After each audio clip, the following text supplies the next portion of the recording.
We want to invite you to a one-night Bible conference, Friday, February 28th at 7 p.m.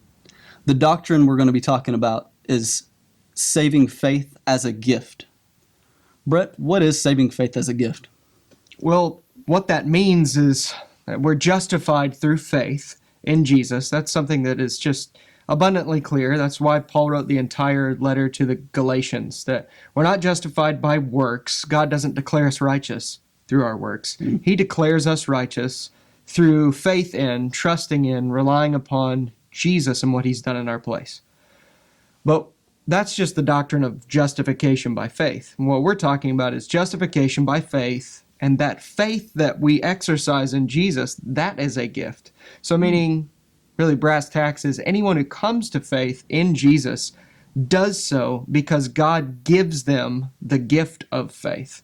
So even the faith that we exercise and we lay hold of Jesus with, that's a gift. So that's what it means. Anybody who's a Christian is a Christian because God gives them the gift of faith as they hear the gospel. Now that's something that is assumed through the entire Bible, and it's made explicit quite a few times as well. But I want to draw your attention to a passage that it's just assumed.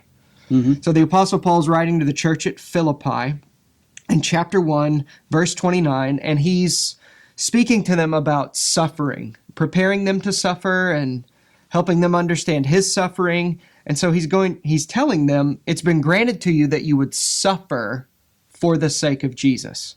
And he argues for that less common understanding of suffering. And he does it by saying, just as it has been granted to you, given to you to believe in Jesus, it's also been granted to you, given to you, that you would suffer for his sake. So the main point of Philippians 1:29 is that God gives suffering to you as a gift. And it's just assumed, as it is throughout the entire Bible, that faith is a gift as well that God gives. And so I'll just literally read it, Philippians 1:29. For it has been granted to you that for the sake of Christ you should not only believe in him, but also suffer for his sake. It's assumed and it's made explicit a lot of other places as well. We're going to look at a couple of passages at this one-night Bible conference that it's explicit. Ephesians 2:8-9, and then 2 Corinthians 4:1-6. That's good. So now that we have kind of an idea of what that saving faith as a gift is, why is that important? Well, it's kind of like you want to understand if you are in a burning building and you pass out and a firefighter comes in and rescues you, I think you would want to understand how that person rescued you, who that person is, and what way he carried you out. That's good. And this is the way the scripture reveals that Jesus runs into the burning building of the world and rescues sinners by grace, even giving them the gift of faith. And so it's something that God has revealed to us at how he saves us. And we don't understand this when we first become a Christian. All we know is we heard the gospel, we were told we need to turn from our sin and trust in Jesus, and we did.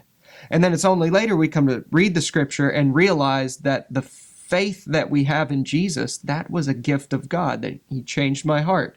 He gave me the gift of faith. He shined light in my darkness. He caused me to be born again so that I would believe on Christ and be saved. So it's important to understand because it's how God saves us. Yeah. And he has revealed it. So perhaps the most important thing is because God reveals it clearly in his word. It's important for us to understand because he hasn't revealed everything we want to know, but he has, he says, revealed everything we need to know to love him and to obey him. So if he reveals it, we better know it. Absolutely. Thank you for that. Again, we want to invite you to a one-night Bible conference, Friday, February 28th at 7 p.m.